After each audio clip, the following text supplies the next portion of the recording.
Welcome to the Terrible Podcast with your hosts from SteelersDepot.com, where you can find all your latest and greatest Steelers news.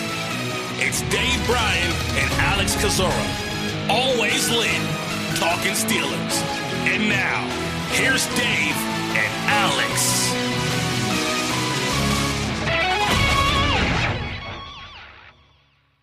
Welcome to the Terrible Podcast, Season 11, Episode 40. He's Dave Bryan. I'm Alex Kozora, SteelersDepot.com. Thanks for being back with us this Friday, Steelers Nation. Dave, how you doing? I'm doing good. I'm probably doing a lot better than Mike Tomlin has been doing these last 12 hours or so, especially when it comes to the pocketbook. Yeah, I was going to say your wallet is heavier than Mike Tomlin's right now, and that leads us into a bit of breaking news that came out Friday morning, according to ESPN's Adam Schefter. The Pittsburgh Steelers were fined $250,000. Mike Tomlin fined $100,000 for not wearing masks properly against the Baltimore Ravens. There were times where Tomlin had his mask removed, including when he went to attend and check on Cam Hayward at the end of the Ravens game when Hayward got hurt. So NFL saw that, obviously, and they've been pretty swift and quick with the punishments for mask and COVID violations. We're seeing that with the Raiders and how heavily Gruden and company were punished. So that is not unexpected from the NFL. Yeah, I guess long and short of it, am I surprised by this? No, and that's because our very own Matthew Marksey, Eagle Eye Matthew Marksey, pointed it out to you and I in a on Twitter in direct message. I think I don't know, around maybe a little bit more than 24 hours ago. I can't remember the specific time on that, but I kind of shrugged it off at first. But now that the news has come out about, and then you kind of look at Keith Butler on the sideline, and when he was Danny Smith, right, I caught him chomping on that gum, but that mask was pulled down. Right. Not surprised one bit. I think this is the right move from the NFL. You could probably, I don't know what they stipulate is the amount of time during a game that you don't have your mask up to warrant getting fined. But look, they've been coming down on this. John Gruden, obviously, leading the pack with kind of snubbing his nose at the rules and all like that. And the NFL now has taken away, I think, a 6th-round draft pick from them, and he continues to get fine after fine. They're probably not too, next one will probably be him missing a game, being sat down a game or something like that. So, it's just a reminder of how complacent, I guess. I mean, because look, if there's been one person that's been on the screws about this, and right. Almost every TV shot that you see, he has the mask up. It's Mike Tomlin. So I guess it is easy to kind of get complacent in this. And boy, they're making an example out of the Steelers and Mike Tomlin this weekend. They are. Tomlin, though, just one of several coaches who have been fined for mask violations. John Gruden, as you said, Sean McVay, I think Vic Fangio. There was a multiple coaches earlier this year that were all fined heavily in 1 week, and now Tomlin joins them. And so you're right, the Steelers and Tomlin overall, I think, have done a really good job of taking this seriously, of following things to the letter. They've not, to my knowledge, had any positive COVID tests since the season began. Obviously, that's subject to change, but things seem to be in the clear for them coming off the whole Marlon Humphrey and him contracting COVID. But in that regard, obviously, you got to be able to wear your mask, and Tomlin didn't, and he gets fined, and that's the way it goes in the NFL today. Usually you have a guy on the sideline that the get back guy. You need the mask guy. Get your mask guy. Get your mask on guy, Yeah. We laugh about it, but look, I understand how easy it probably is to get caught up in the game situation, and someone goes down injured, and the heat of the moment, the discussions, but and whether or not you think the whole mask wearing thing, should be done or whatnot, that doesn't matter. The rules say you got to do it, So an interesting Friday news bit to kind of wake up to, if you will. And I can't locate the tweet at the moment, but I think the NFL is now also heightening its restrictions on mask wearing on the sideline, where I think players now have to wear masks on the sideline. Yeah, Do you did you? remember that? Well, I mean, I don't know specifically, but I did notice during that game against between the Packers and the 49ers last night, players coming off the field and getting those disposable masks, and Okay. I did notice throughout the game, kind of unintentionally, if you will, that that did seem to be the case, and then now that you bring that up, it makes even more sense. So. Yeah, I would suspect that as players come off the field, uh, probably going to be asked to put on even the disposable mask, if you will. Yeah, let me find this story here. I'm looking at USA Today right now. Just trying to find exactly where it's at. The NFL will require players to wear masks for post-game interactions. The league is also urging teams to strongly encourage players to wear masks while they are on the sideline during games in the locker room. So it doesn't seem to be a mandate in terms of the sideline. Post-game it is a requirement. But yeah, I think we're going to see mask wearing go up for players and coaches now. So that's the latest on that story this morning. Yeah, and with all the stuff, the fallout from the end of the Ravens game with Marlon Humphrey last week and all like that. I mean, how long?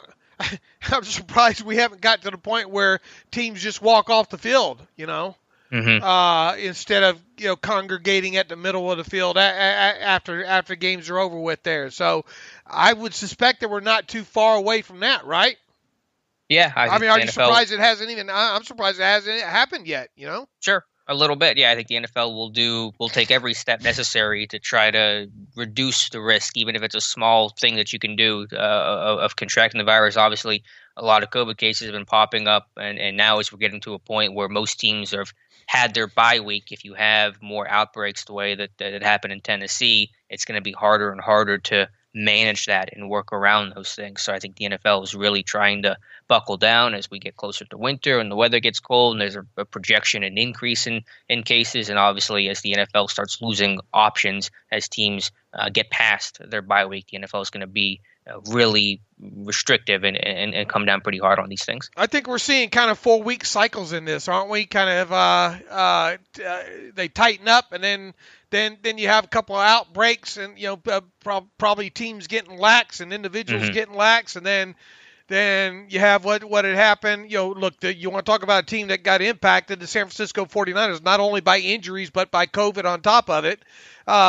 made it really painful to watch them have to fill the team, against the Packers on Thursday night there. But I mean, that's the landscape we are in right now. And I think the further we get along with in this too, the teams that don't have a prayer, how are those teams going to act, versus the teams that are in it? And there's already the quotes floating around out there, how Bill Belichick just thinks that this year is now a joke, and basically his team's out of it, so he's saying, this whole season was a joke anyway, which is going to try to delegitimize, whoever ends up winning this thing, I'm sure. But it's a battle. It is a battle of attrition of sorts, I think. And I think a big deal should be made out of teams, knock on wood, so far that have managed to navigate this landscape without having guys, multiple guys go on the COVID list, and wipe out, a third of a room on heading into a weekend or something. Sure. Yeah, and to the Steelers' credit, they seem to have done that so far, where they have taken it seriously, and so far players have seemed to do the right thing. So you got to give them credit, and I'm sure Tomlin will be wearing his mask going forward. Now, hopefully we won't be pulling our foot out of our mouth, by next weekend here. But look, I mean, you got to take this thing serious,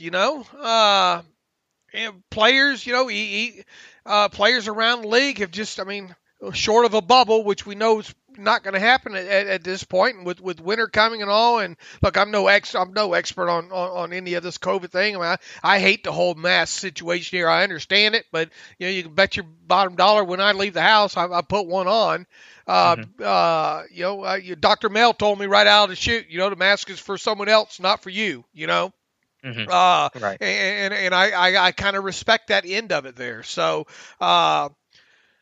We'll see, man. But you just hate to see it heavily impact games like it sort of did, I guess, with the 49ers, and like it could potentially do, I guess, this weekend with a team like the Ravens on top of it here. So this is just part of the time and year that we live in right now when it comes to COVID.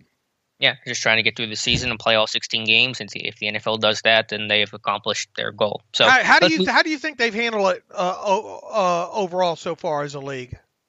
I guess they've done a decent enough job.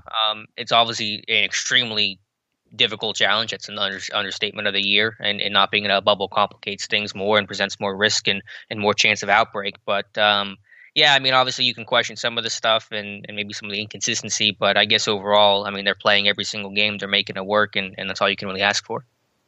Right. All right.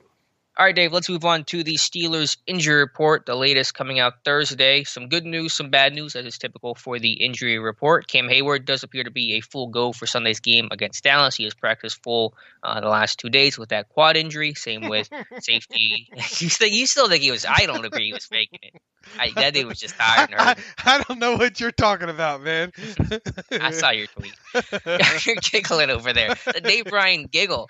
Jordan Dangerfield also practicing with a quad after missing last week's game against Baltimore, sitting out was Tyson Alualu. And here's an interesting one. Stefan Wisniewski activated off the injured reserve list because he had to by Wednesday, has not practiced since with that pectoral injury he suffered back in week 1 versus the Giants. So not quite sure what's going on there. And Isaiah Buggs went from limited on Wednesday to not practicing at all on Thursday. So the Steelers' defensive line depth could really be tested against the Cowboys.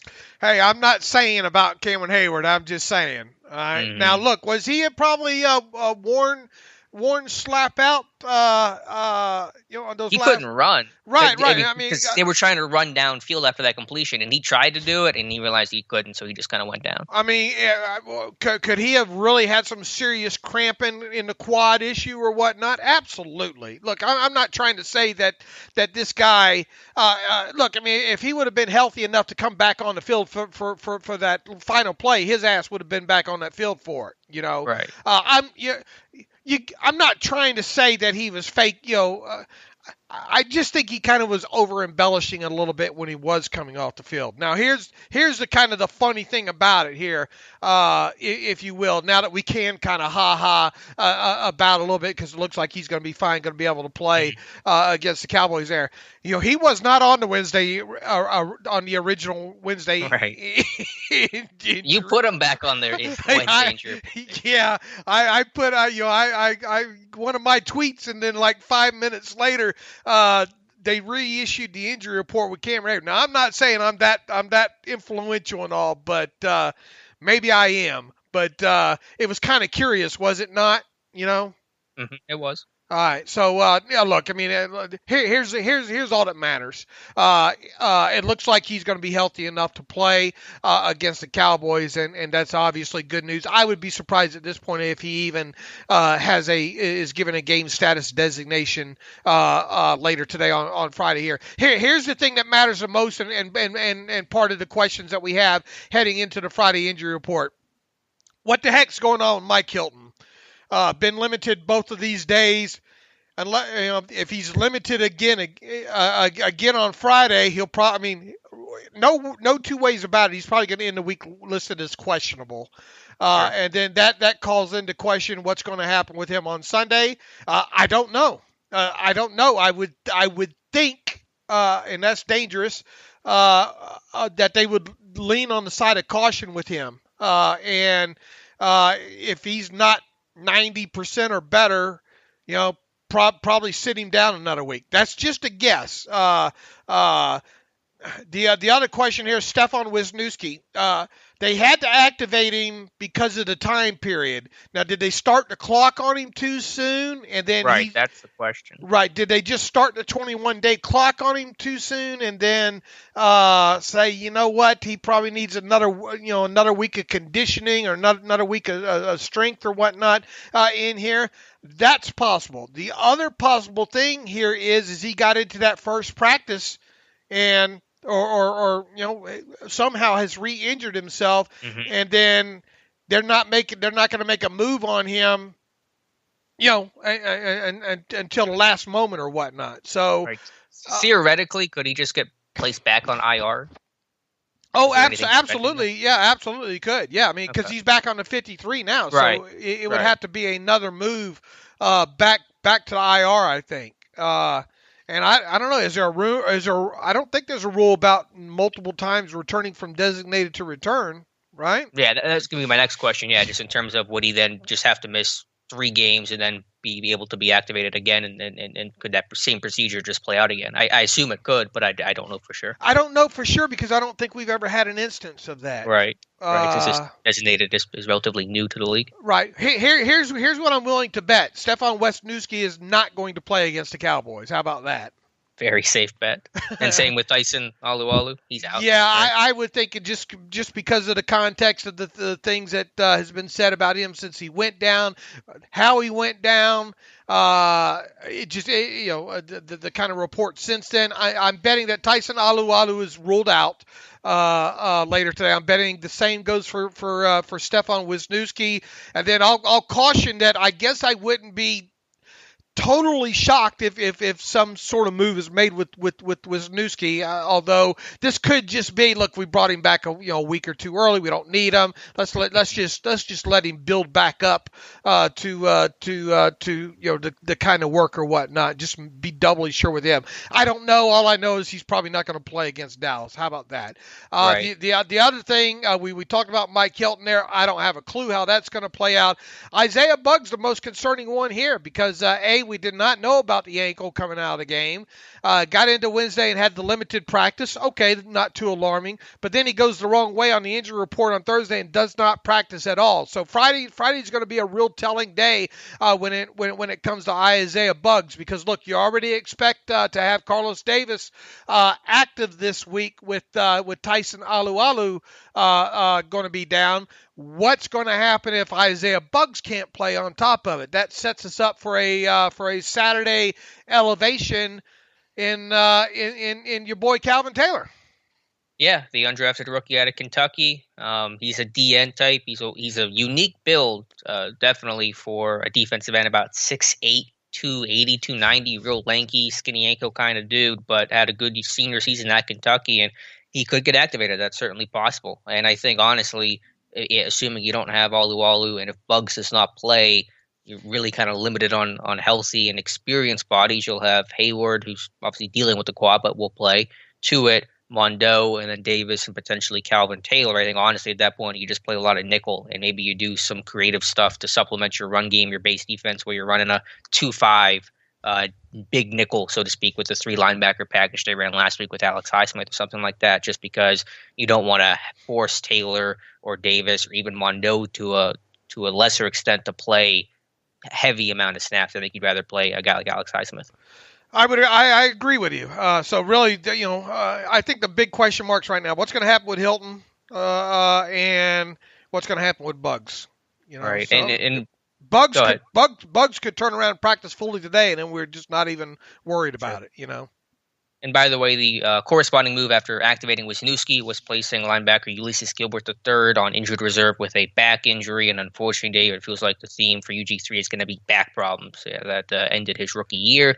It's now disrupting, potentially ending his sophomore season as well. Talented guy, good athlete, but that back just seems to be like that's always going to be a problem. Yeah, a guy that you go from going into this year of having a little bit of optimism about, and now you're probably going to we'll see. Obviously, he can come back in a couple of 3 weeks or whatnot, but 2 years in a row with a back injury with this guy, that's not a great sign for him.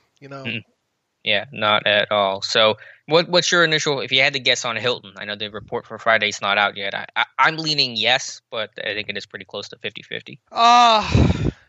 Well, let's roll down the inactives here. Dobbs. Oh, yeah, he's inactive, yeah. Alualu. Right? Yep. Let's assume Wisniewski's on there. Sure.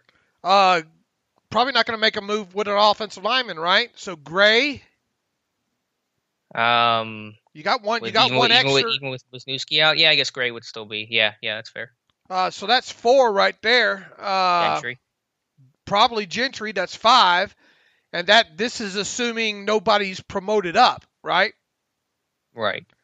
So you only need 5 inactives if nobody's promoted up. Now, if Hilton just can't play, then he would be inactive, and then probably Gentry dresses. Mm-hmm.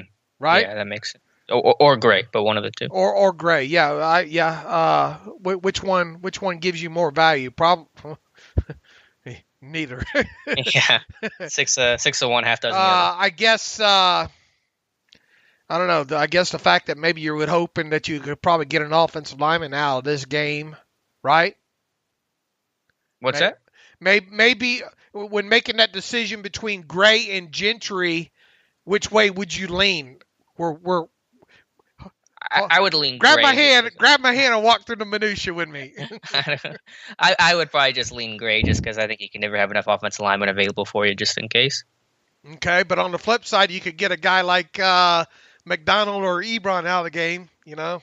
Sure, but then you just place him with a six offensive linemen. I mean, obviously not as a receiver, but I think you can mitigate the tight end injury better than you could an offensive line injury. Obviously, it would take multiple for Gray, but you get the point. Okay. What's your thoughts on Hilton? I'm leaning that he will play. I don't really base it off of much information, but is he really going to miss 3 straight games with a shoulder injury that didn't seem to be incredibly severe? We don't know the exact nature of it, but he seemed okay after the game when he got hurt against was that Cleveland. So right. I mean, he didn't seem all that okay. He was but he was walking around fine. He was moving. Okay. I think Dr. Mel said he picked something up. Obviously, that doesn't mean he's ready for football. I don't know. I got 55% chance he'll play. Yeah, going to be interesting, and it's going to be going into the weekend. It's going to make it tough because I'm pretty sure he's probably going to be listed as questionable either way there. What else was going to? If Carlos, here's an interesting factoid that somehow I don't know how I go about trying to research and how these things get into my mind, but assuming Carlos Davis dresses against the Cowboys, Alex, be monumental when it comes to the Steelers. This will be the first time, and it might be the first time in the history of the franchise that an entire draft class has dressed for at least one game during a rookie season. It will definitely be the first time during the Kevin Colbert regime. But you go back, you look at how big draft classes were back, moving pre-Colbert and the things that have happened in there. This will be the first time, I believe, in the history of the franchise, an entire draft class has dressed for at least one game. Wow, that is a very good stat of the weird, and I wonder how in the world you even found that one. That would probably take a lot of work to try to sift through. I was just thinking last night that how monumental it is, man, to get a guy like Carlos Davis to dress and for that to come in. I thought, well, you know what? Who dressed last weekend? Antoine Brooks Jr. Now he didn't play, but he dressed. So I guess there is still a little bit of a fine line in there, but being active is pretty significant. I think overall. I was just thinking, well, that makes the whole draft class there dressing for at least one game this year. I wonder when the last time that has happened, and it hasn't. At least not in the Kevin Colbert era, and I'm willing to bet that pre-Kevin Colbert it didn't happen either, unless maybe you go back to pre-Super Bowl era. I don't know, but I haven't looked back that far, but I know at least in during the Kevin Colbert era that has not happened. Yeah, very good stat there. So we'll assume that happens on Sunday with Carlos Davis likely getting a hat. We'll see how much he plays. Hopefully fewer snaps the better. But we'll obviously be monitoring today's injury report and see especially what's going on with Isaiah Buggs and that ankle injury. Be nice to get Carlos Davis some meaningful snaps here at the end of the game, Yeah, emphasis on end of the game. Not meaningful for him, Right. Not meaningful, meaning the Cowboys are still in it. I hope not. Yeah, hopefully you're up big and you can kind of put some of your reserves in. All right, Dave, let's talk about the coordinator's corner for this week. Randy Fichtner, Keith Butler speaking to the media yesterday. I thought there were some really good questions and even some better answers from both of those guys. And Randy Fichtner, I don't know if I've ever heard him talk this much before with some of these answers he gave, but it was really informative talking about the no-huddle stuff and just kind of preparation and just a really wide variety of answers that I thought were excellent overall. Yeah, and the media was smart to try to work on the the divide, if you will, this past week with Roethlisberger's explanation of Sandlot football versus Mike Tomlin and Randy Fichtner's. If I have one complaint about this past week, it's how Ben has handled this.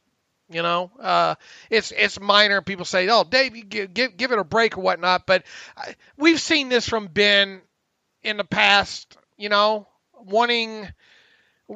Wanting a lot of credit where sometimes the credit's already there. You know what I'm saying? Wanting credit on top of credit, I mean, it doesn't matter. They won. He played well. I mean, who gets the credit? Like I said, I agree. It doesn't really matter, and I don't want to litigate it too much. But obviously, I think there was an unusually high amount of kind of calling plays at the line and kind of just audibling at the line and Ben running the show even more than what we usually see. I think that's a fair assessment. Sure. Not that they were obviously making stuff up. I mean, it was all still within the structure of the offense and what's taught. But what we saw Sunday was unusual. Yes, and it was well within the frame. I thought Randy did a great job of explaining how it was within the framework and how, hey, look, right. and really it's something that you've hit on for quite a while here about Randy just not having a typical offensive coordinator ego here, where he, even after the fact, sometimes you'll even see a quarterback will say something and a coordinator will correct on the back end of the press conference and say, well, I still, there's a lot of I's in there. A lot of times when you're dealing with coordinators. And I think Randy, for the most part, is, and he said, I don't know how to answer that. And he's right?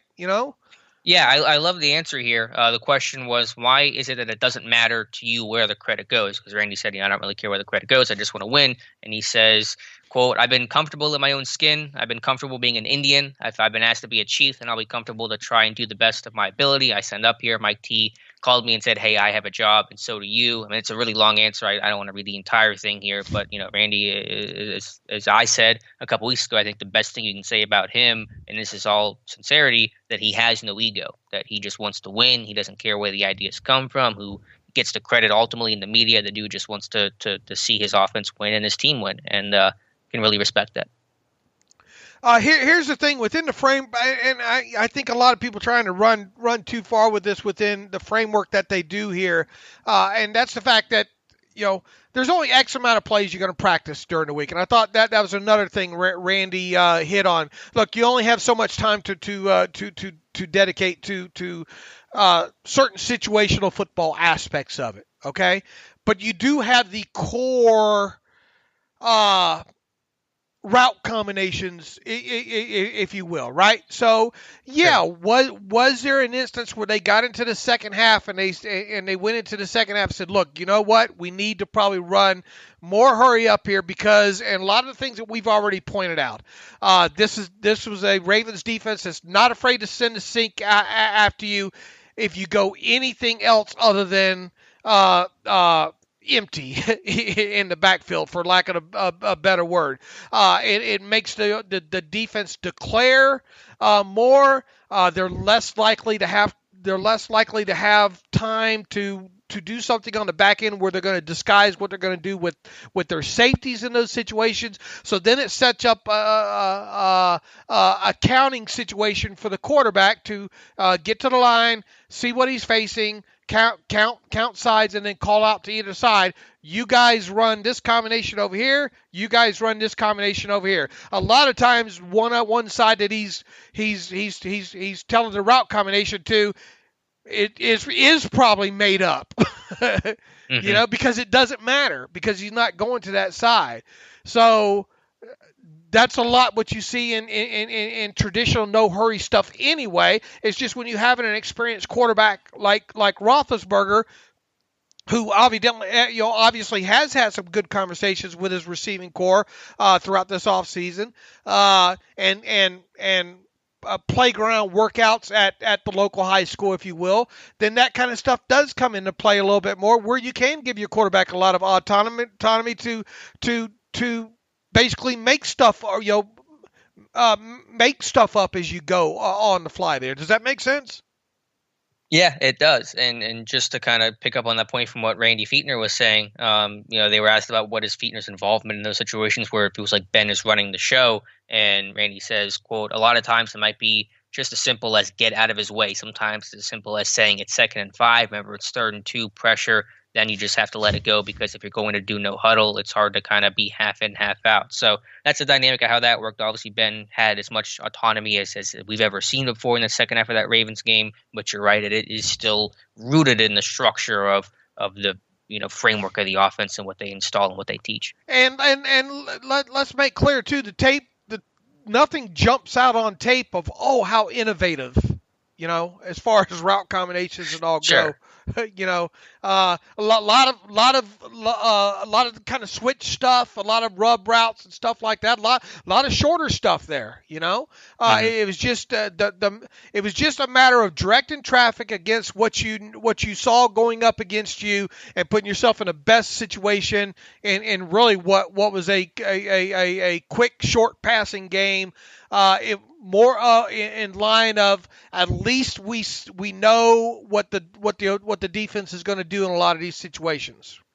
Yeah, I think you said that really well. I think that was the idea, and obviously it worked. The 0-1 personnel, 4 receivers, 1 tight end, no backs in the field was by far the Steelers' most effective personnel grouping, and Ben was 15 for 17 for 2 touchdowns, I think it was, in that grouping, and it was like 6 for 15 for 27 yards in any other personnel grouping. So that was what worked, and you just stuck with what was working because it was working. Right.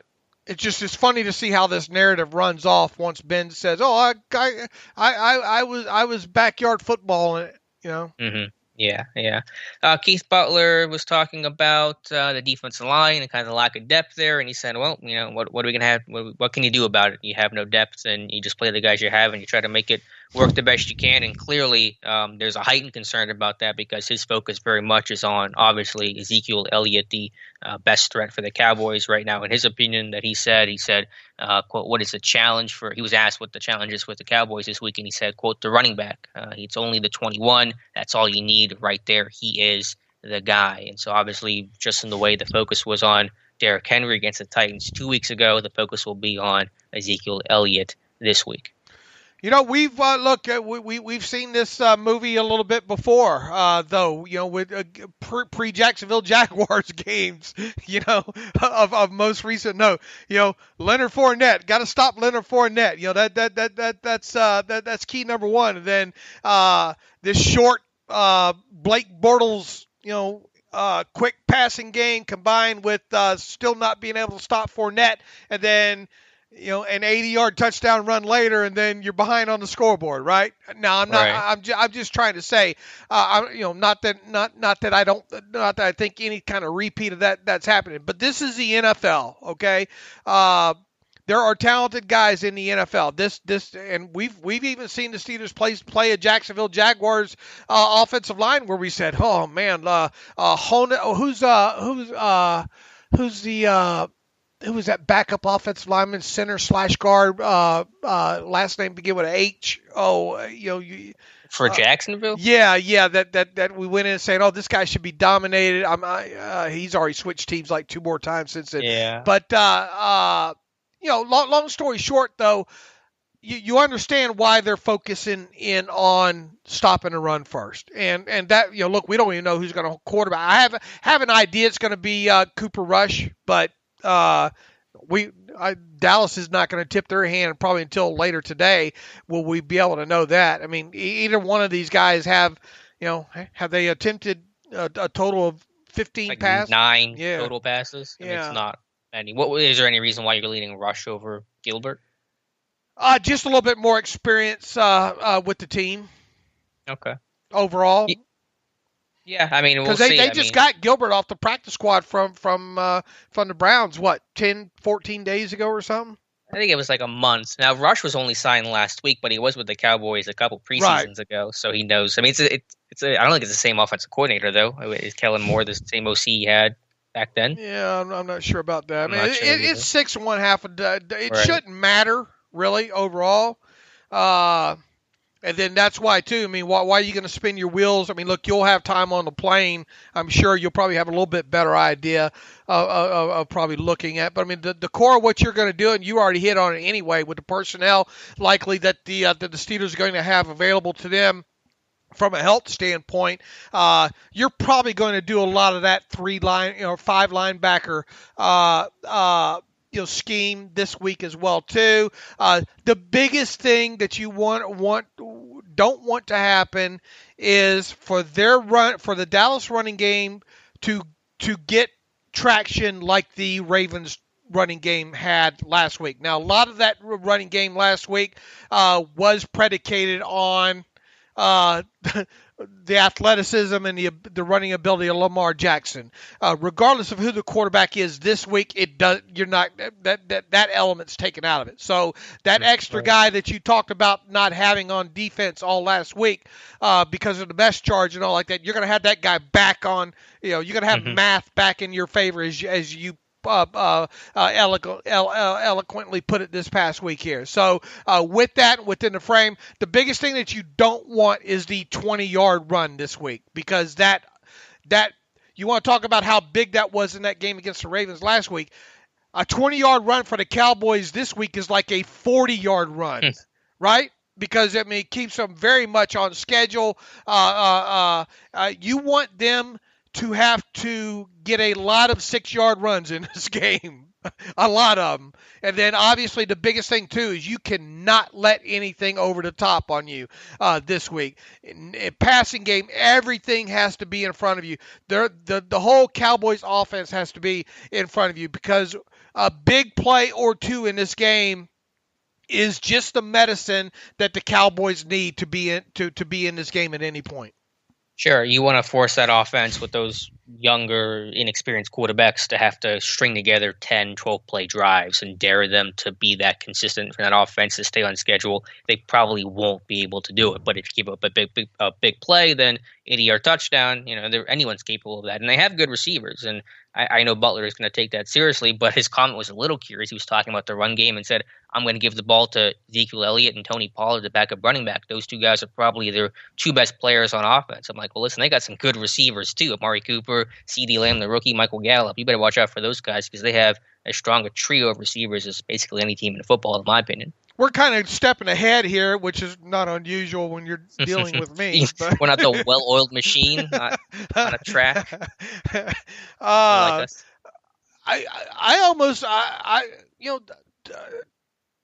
play a lot of two-man maybe in this. Yeah. I want to play a lot of man. I want to force tough throws. I don't want to play soft zone. And again, without the quarterback being a running threat, I think you can play a lot more man coverage. So two-man, cover one. I play a lot of cover 1, 2, and just kind of man things up and force those quarterbacks to throw into tight windows. Right. And versus playing single high man, at least two-man, you got more of a lid on it, right? And you shouldn't need that extra safety down low to help with the run. I mean, you obviously want to take away the run, so I would want to roll that safety into the box a decent amount just to make sure I take care of the run game. I think the biggest thing that can kill you in this game is and look, I mean, explosive plays mean a lot in every game. I'm not trying to rewrite the rules here, but especially a team that as handicapped as Dallas is right now, especially on the offensive side of the ball, the big plays is the worst thing that you can let this team have. So I definitely want to keep a lid on it over top, because they do have talented receivers, as you mentioned, in CeeDee Lamb and in Gallup. And who's the other? Amari Cooper. How can I forget him? I mean, those guys can 80 you in a heartbeat. So I want to try to keep a lid on it. I want them to prove that they can run without that safety in the box, and then B, I want them to prove that the quarterbacks can make some tight window throws against man coverage. And if they do, then I have the extra safety over the top from hopefully keeping that thing from going to the house. Right, there you go. I want to jump back to Keith Butler and something else he said about Avery Williamson, and very much echoing the things that Mike Tomlin has said and some of the things that have been reported. Interesting question that someone asked, is the trade for Avery Williamson similar to the bringing in Minkah Fitzpatrick. And I could not think of two different types of trades. But Butler said, quote, I wouldn't say it's like Minkah right now. I think we've got two pretty good linebackers inside. He's going to add a lot of depth to us when he comes in. How much we use him will depend on, number one, how fast he can learn in terms of terminology. And then Butler went on to say the second reason is about just injuries and if there's ever a need to really play Williamson. So everything that Tomlin and Butler and other media reports have seemed to suggest is that Williamson is brought in for depth, not to take Robert Spillane's job. And who said that right out of the chute? I think we both did. Us. Yeah. I mean, we'll see. I mean, it's not guaranteed. Not that like I said, not that there's not a chance that Spillane plays himself out of the job, right? But he's playing. If he keeps playing the way he's playing, he's going to keep that job. Right. At least he should. And at least there's nothing wrong with it. People. Someone said, "Man, you are all over poo-pooing this deal." Where have I poo-pooed this deal? I mean, it makes sense from several levels. I mean, you didn't give up hardly anything for this. The expense factor is not there. You got an experienced guy overall. What Alex and I are just trying to say is they did not trade.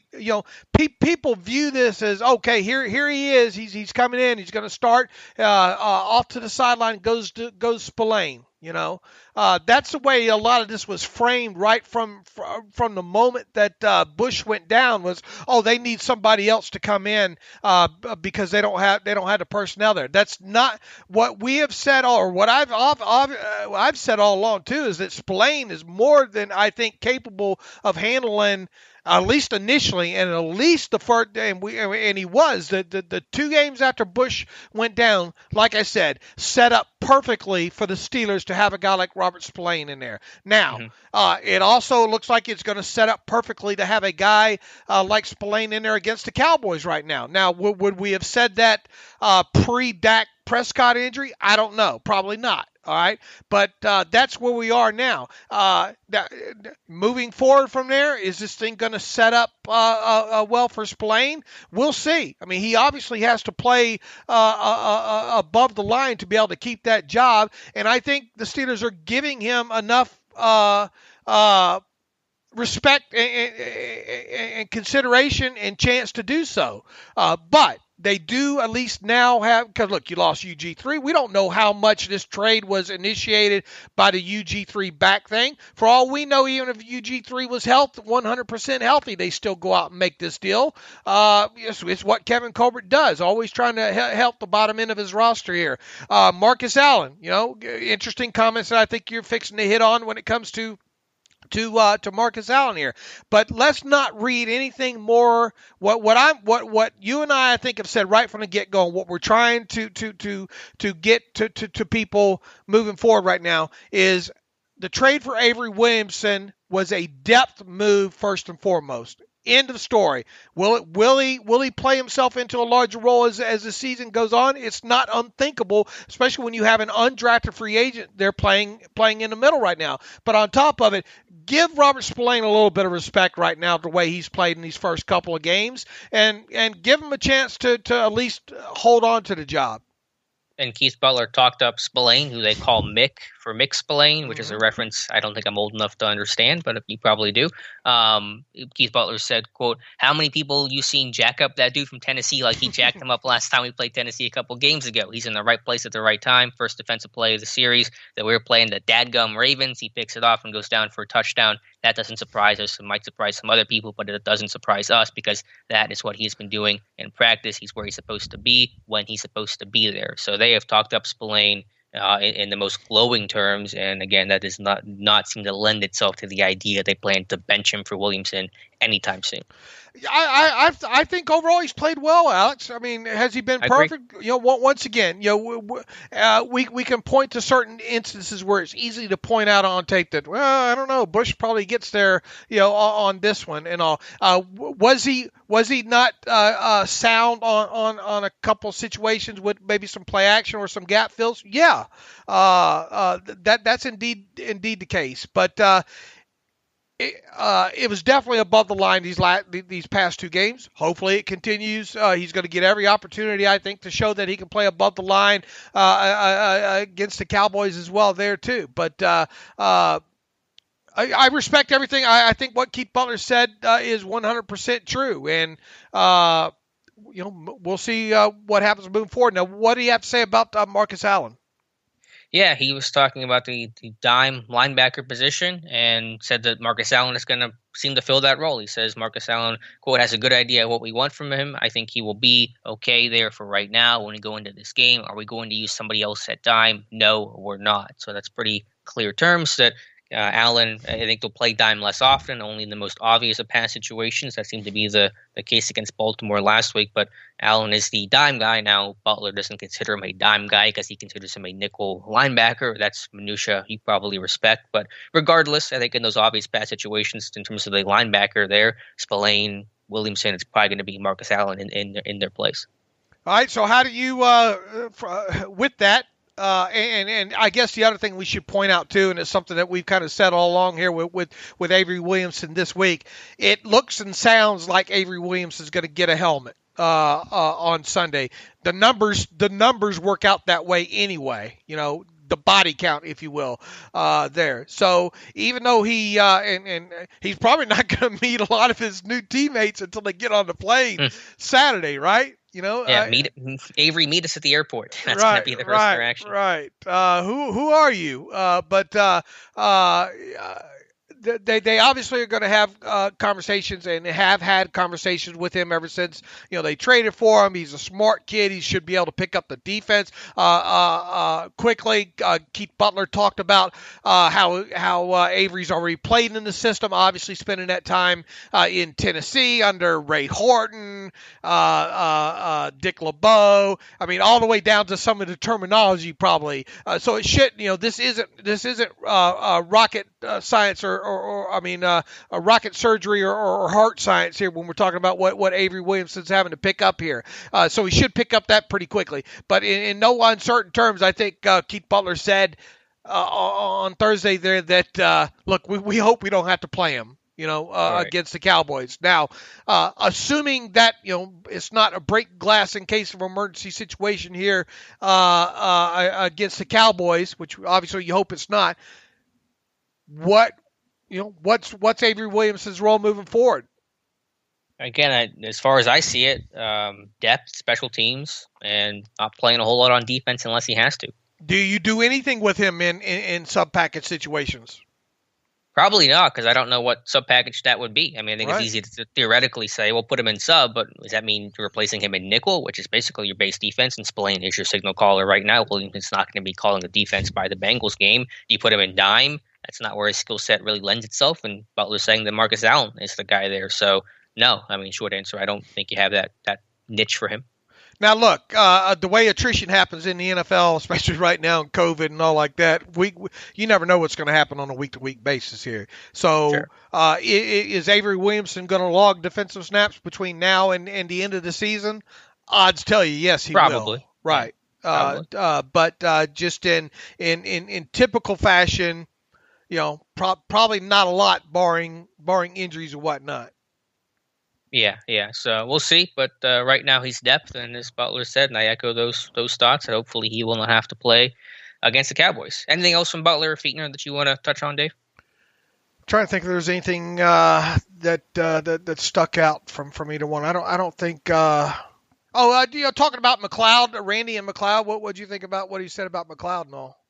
Yeah, just saying that he's been more and more prepared and ready, and obviously had the opportunity to play more snaps. Played 22 snaps I think against the Ravens, and said, "quote I think he's developing. I think what is now caught up in time. He had a couple weeks there in training camp, or maybe last week. All of these games are like his preseason. He has done such a remarkable job in the kick return game for us and special teams. Things we have asked him to do. His development keeps improving. Coach Ike Hilliard has done a heck of a job with him. So that's a guy that is getting more comfortable in the Steelers system and responding well." I thought he's asked about those 7 runs of 14 or yards or longer in the last 10 quarters and all like that. And wasn't there something about him talking about the quarterback or whatnot in there? The quarterback in the Ray comment? No, talking about defending against the quarterback this past week in the big runs. I thought he said something about Jackson. Butler. Keith Butler. Okay. Yeah, he was asked over the past 10 quarters, you've allowed 7 runs of 14 yards or longer. Incidentally, that's when Spillane is in. Was that what you're referencing? Yeah, I thought he made a comment about defending against the mobile quarterback somewhere in there. Yeah, I think he probably did at some point, just talking about how difficult it is and Right. how that presents a different kind of challenge. I can't find the comment right now. He did say Isaiah Buggs missed a couple of holes earlier in the game against the Ravens. Said defensive line coach Carl Dunbar did a good job of correcting him, and then he got to where he needed to be. So that was the commentary on Isaiah Buggs. This is a big week for Buggs, isn't it? If he plays. If he plays, right. I mean, this It's a big week just in general. If he misses, that's a big missed opportunity for him. Right. That's what I'm saying. This is a big week for him to really kind of secure himself, I would say. You know, because how many opportunities do you get to really show that maybe you could be as versatile of a guy and play up and down that line? I mean, this guy could cement himself on this roster for the next couple of years if he plays and has a good game against the Cowboys, because you know, it's a big opportunity for him. Yeah, it is. Hopefully he can go and make the most of his opportunity, but we'll just have to wait and see on that. All right, Dave, since we mentioned the Dallas Cowboys offense, and let's kind of transition, finish up that point there. I mean, obviously the focus is on Ezekiel Elliott and containing that run game. Not that it's been particularly potent this year. Elliott's averaging 3.9 yards per carry, his career low. That offensive line is an absolute mess right now. And so the goal is just control the line of scrimmage, get a lot of pressure, stop the run, and you should win this one pretty handily. Yeah, it's not gonna. We're not gonna earn extra money for breaking this one down, are we? We're still here though. 60-minute podcast. I mean, I hope they save enough room in overhead, in the overhead bin on the plane home for TJ Watt to bring back Terrence Steele as a hat. You know, it's not hard to break this down. I mean, look, at least the Cowboys got Zach Martin back, right? So recently, that at least helps them some on the offensive line. But when you look at this offensive line all the way across, it's in shambles right now, man. I mean, you got Cam Irvin over there at left tackle, Steele, I think a former undrafted free agent at right tackle there. You obviously have Martin. Tyler Biadasz, who I kind of like. You know, at one point people were calling him the best center in this year's draft class. I don't think when the dust settled that was obviously the case there.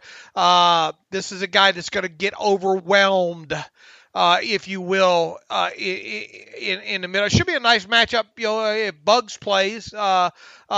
And the other interesting aspect of this too is you could have some snaps between a couple of Carlos Davis and Biadasz in there, which would be fun film. I think to break down in there on top of it.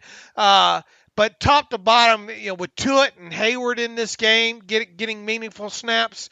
Even if Buggs gets in there, and then you look at guys like Dupree and Watt on the edges against Irving and Terrence Steele, this is a no contest, man. I mean, this is flat out a no contest. Yeah, this one could get ugly. They worked over Irving a couple of years ago, didn't they? Yeah. Who was he with? The Chiefs? Cleveland. Cleveland. I think we've got clips of Cameron Hayward just tossing him around like furniture. That's when Irving was playing guard. Right, with the Browns, right? Right, and now he's at left tackle because they lost Tyrone Smith for the year. And so, yeah, those tackles.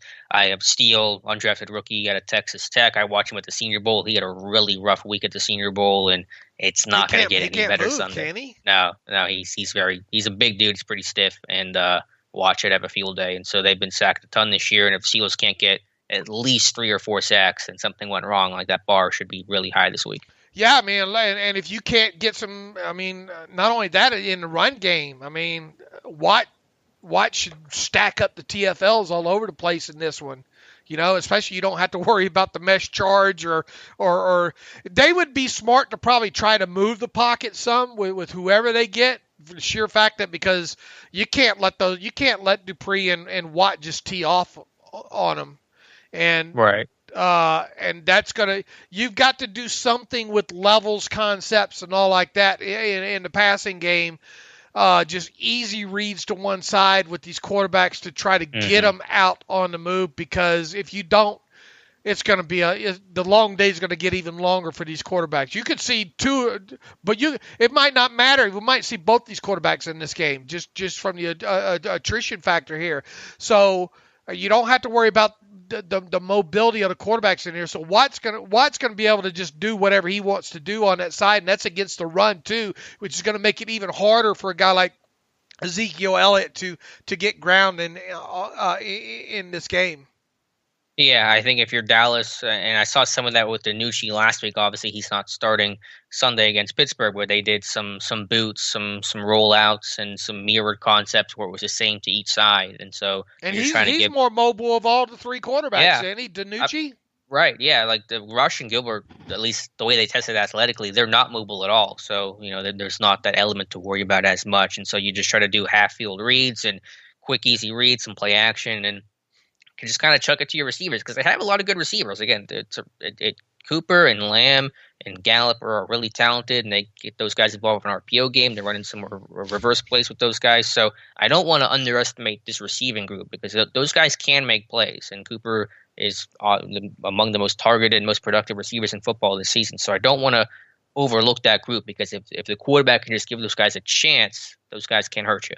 I think they're making look. I mean, it probably not going to matter in the long run here anyway. But I am a bit surprised that they're not at least giving DiNucci the chance to start here. I agree. They talked about experience, and I understand that Rush and Gilbert have played more, but DiNucci has more NFL experience than either of those guys combined in terms of starting a game, playing on Sunday. I mean, you threw the kid out there against a decent Eagles front last week, right? I mean, what's the damn difference this week? At least maybe he has an outside chance of maybe building off of what he did last week, which obviously wasn't much. I mean, what is it? It goes to show you what they think about that kid, I mean, nothing says that you can't at least start him and give him the quick hook, Right. That I personally, and because of his mobility, because I think that they got to do a good job of moving the pocket to some degree in this game, just on the surface. And look, I haven't gone deep into DiNucci's film because of the early week news on this and all, but I think they're making a mistake by at least not giving him the chance. At least the Steelers last year. Of course, they didn't have much of a choice anyway once they got to Devlin Hodges, but they at least tried to build and work some semblance off of that, Yeah, I mean, it's very reminiscent of what the Steelers dealt with last year. They're trying to run some wildcat now with Zeke. They even did it with Cedric Wilson, a receiver for a snap, a read option play. So they're just trying to do anything to put the ball in their playmakers' hands. But, the Dallas Cowboys have a very 2019 Steelers feel right now. We all know how miserable that was for Steelers fans to watch. You know what you do? You block it up, and you try to run some of those concepts that the Giants hit the Steelers. They're going to have big plays in this game. They're going to have to try to at some point throw the football down the field here. So if they can single it up and maybe get the Steelers in some sort of cover 3 situation where maybe they can run some combinations and get Cooper or Lamb down the middle of the field, a la what the Giants did with Slayton on a play or two. You're going to see them try to do that once or twice. One and two man route concepts. Because they're going to have, in order to get that ball down the field, they're going to have to block it up and give the quarterback time. So I think you're going to see a little bit of that in this game too, where they pick their shots if they get the looks that they like. Yeah, that's something that's kind of in their arsenal right now, is just some of the max protect and really just throw it up, let your receivers have a chance. I think that is the best bet for Dallas right now on offense. A lot of screens. I mean, you got to have to use Pollard and Ezekiel. I think a lot in the screens, a lot of the misdirection. Some tight ends, a lot of levels concepts too, as you pointed out here as well too. You got to make half-field reads for these quarterbacks here, and try to make it as easy as possible on them. Yeah, I think that's going to be the goal. Anything else with the offense you want to mention, or we can talk about the Cowboys defense? I don't know how we can try to polish this turd up, as you like to say. Not going to be easier for the defense when we talk about them, because that group has been as bad as the offense has been. They've had a lot of injuries there as well. Worst run defense in football. They were allowing 18 pass touchdowns this year. They get a pressure at a decent clip, but not a great clip. And yeah, just hard to find a lot of bright spots with that defense as a whole.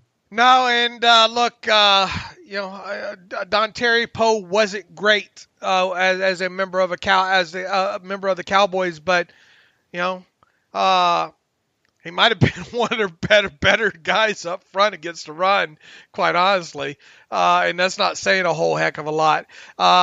Those guys just want to get after the quarterback, plain and simple, and against the run, athletically. All the way up to the second level there with the linebackers there. They're not a mobile front at all. I like Jalen Smith, but his mobility, his limit of mobility is evident on film now, I think. Mm-hmm. Yeah, I might play McFarland a little bit, and that speed against the Jalen Smith is a big advantage for Pittsburgh. Here's one thing that you do after a week of only using pre-snap motion 5 times. Mm-hmm. We might see it 25 times in this game. I think you do a lot of window dressing here. I hit him with that McFarland package early with an end around to one of those two guys early just to get it inside their head. And it's been effective. Those linebackers, they get held, they freeze up, they get displaced. So I would use the heck out of that jet motion. I think it's going to be really effective. I would too. I would not be surprised, honestly, if we have the most pre-snap motion that we've had of the season for the Steelers offense on the heels of seeing it the least. And I think this is a game that you I don't want to see there's no sense having Jalen Samuels, I don't think, in this game. Could he be inactive in this game? Probably not because of all the injuries, but I don't think we'll see him a whole lot. But I think if there was ever an opportunity to go, and we predicted last week that McFarland probably not going to get a lot of usage against the Ravens. On the flip side, there's every opportunity, every reason to think that you can get McFarland 5, 6, 7, 8 touches in this game. Yeah, get him on the perimeter a bit. But yeah, I mean, obviously Connor could still be the guy. The one guy up front, the two, I guess, but the one guy I think is the best player on the Cowboys defense is DeMarcus Lawrence. He only has 3 sacks this season, but he gets a ton of pressure. He'll see a lot of Chukwuma, core 4, so that's a big task for a core 4 to handle. Lawrence and Alden Smith has 5 sacks this year, and then Trayvon Diggs, the corner, who Michael Gelkin, who we had on the show Wednesday, who covers the Cowboys, said that guy has really good ball skills. So those are a couple guys who have been impressive in moments and guys to worry about, but overall as a unit, I mean, they have struggled as much as any unit in football. I think we could do some nice Alden Smith versus Alejandro Villanueva snaps forthcoming to watch. Yeah, you don't want those guys to win as pass rushers, talking about Lawrence or Alden Smith, and I think Villanueva and a core 4 have done a great job this year, and they'll have to continue that this weekend. Alejandro Villanueva's become a technician. Yeah, I mean, he is still, according to my charting, I know PFF says something different, but I am transparent and I release the breakdowns every week. I have not charged Villanueva for a single sack this season. I mean, and we're playing almost halfway through this thing, so really impressive stuff from him. Best chop trap left tackle right now in the NFL? He's right up there. I mean, I'd have to ask some of the O-line experts on that, but that snatch and trap, that chop is among the most violent in football, absolutely. And I have a video I'll have on YouTube later today that kind of talks about the chemistry that Villanueva and Filer are showing, and I think Villanueva gets the vertical set more often because he is such a big, long dude that can protect the edge better than a lot of tackles, so that kind of helps in picking up stunts and power moves and things like that. So Villanueva overall is playing just really, really well. Is he playing his best football right now, period? I think that's fair to say, just based on the stats. I mean, he's been penalized, I think, once and not given up a sack according to my charting. So, I mean, it's as well as you could expect and ask of your left tackle this season. You know, going into that game last week, they went out and they got in Ngakwe and a tackle. That was it. Huh? One tackle? One tackle on 34 snaps. Where all these people at? Where are all these Alejandro Villanueva haters at now? Well, when he allows one sack, then the flood of negative comments will come in, I'm sure. All right. Just hope both those guys can. And look, I think Okorafor, he's not a guy that we're talking about every week, you know? Right, which is the best thing you could say about right. We're not talking about other than trying to rub false narratives in people's faces right now. There's no reason really to talk about the Steelers tackles right now. Yeah, other than to say they're playing really well, and obviously Ben's getting the ball out quick, and all those things go hand in hand. But that does help. Obviously him getting the ball out quick. I mean, without a doubt. Right. Anything else with the Cowboys defense? The cornerbacks have been burned. They busted a lot of coverage overall. Yeah, they'll get. It sounds like they're going to get Chidobe back, Awuzie, and that will obviously help them to some degree. But they just their safeties and just the overall play, it's just not going to help them enough over there. I mean, they have two of their turnovers came last week. From the Diggs kid who had a good game, but this is a guy that he can be double moved right out of the ballpark. I think. I think he's overly aggressive, and I think you make him pay for being overly aggressive this week. Mm-hmm. I would use a lot of bunch sets because the Cowboys seem to really struggle distributing bunch, and that creates a lot of miscommunication problems. So I would go trips bunch quite a bit and just dare Dallas to either man up or try to pass things off and really test their communication or lack thereof. And look, coming off the heels of spreading things out last week, why not try to spread them out here early? See how they react. Right. I don't think they'll respond very well. I mean, who was the linebacker with middle inside linebacker with a neck issue that everybody talked? Sean Lee. No, the other one. Leighton. Yeah, it's a problem when you say that. Leighton Vander Esch. Yeah. He's stiffened up kind of quick, didn't he? In the sense of he wasn't the most athletic thing coming out.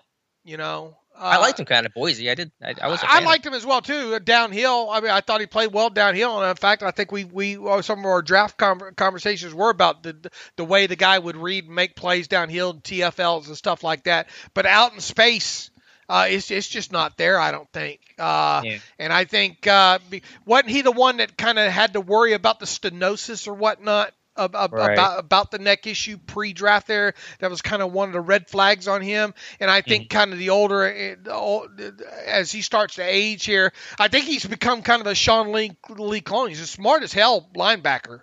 But I think just those physical attributes and his own body is going to be his demise here. And I think we're already starting to see that a little bit on tape here. And, I like the other linebacker there in Jalen Smith, bless his heart. It's incredible he's been able to come back from such a devastating injury, but he's not that athletic specimen either there. So they are athletically diminished at the second level here, and I think for the most part they don't do really anything that exotic with blitzes. I didn't see.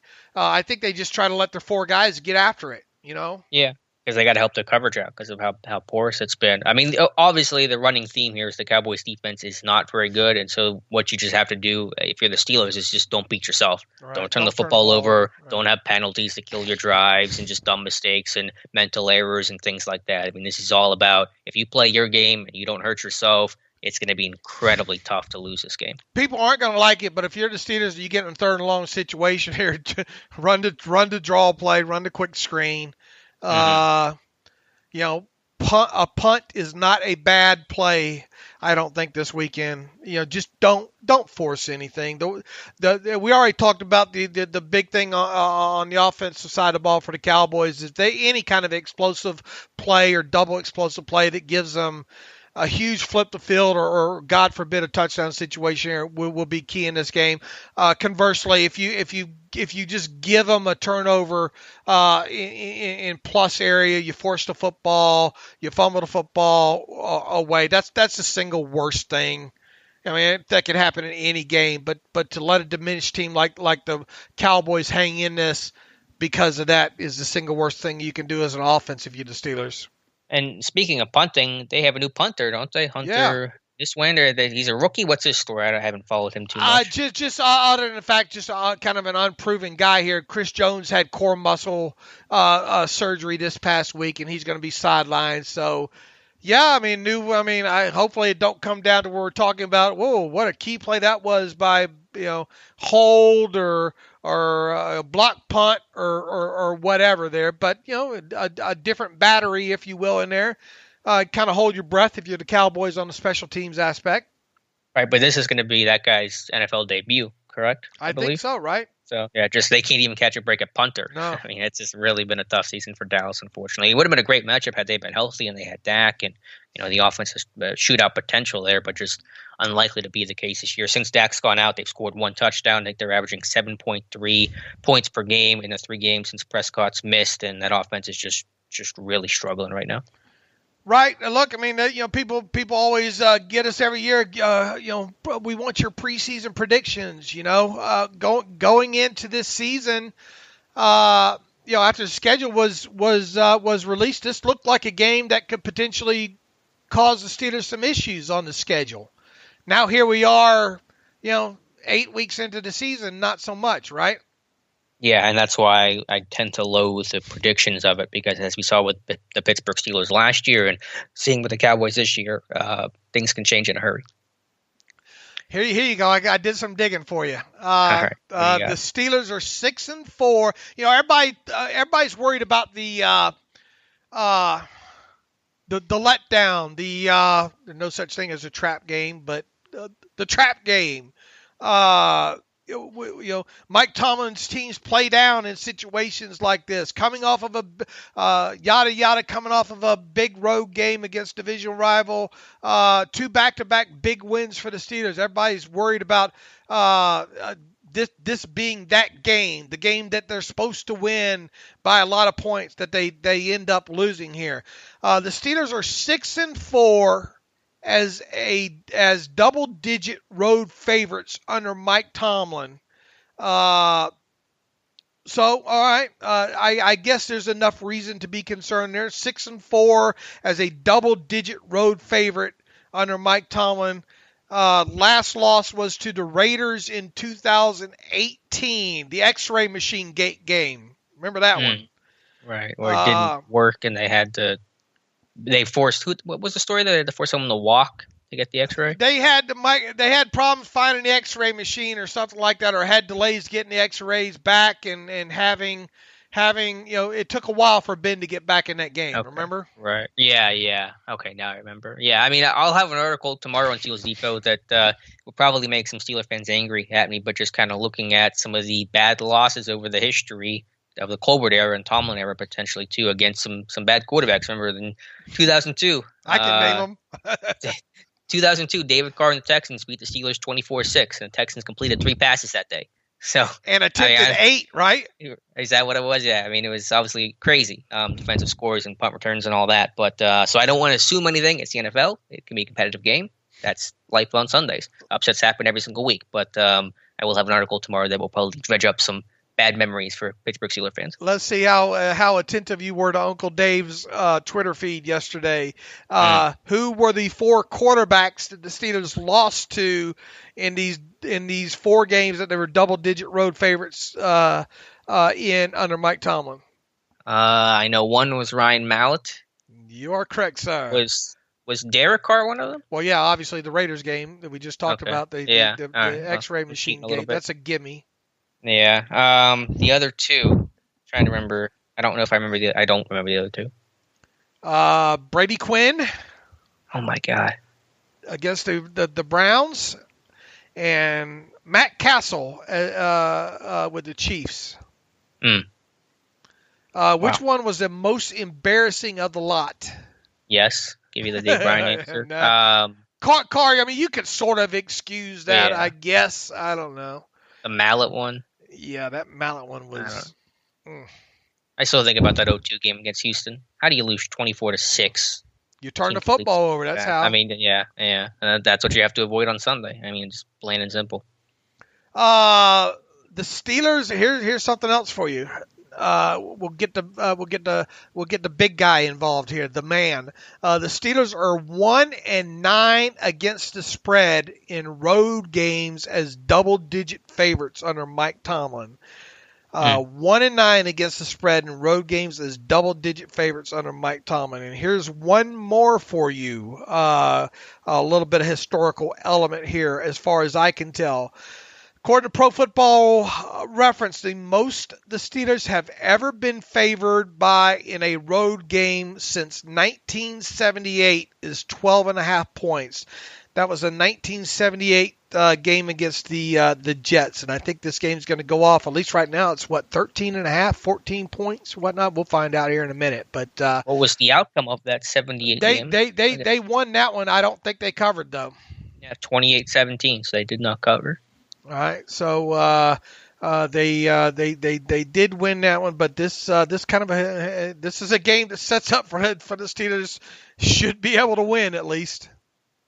Yeah, I mean, obviously a loss here would be devastating, and just be a massive disappointment. But yeah, just take care of the football, and you should be okay.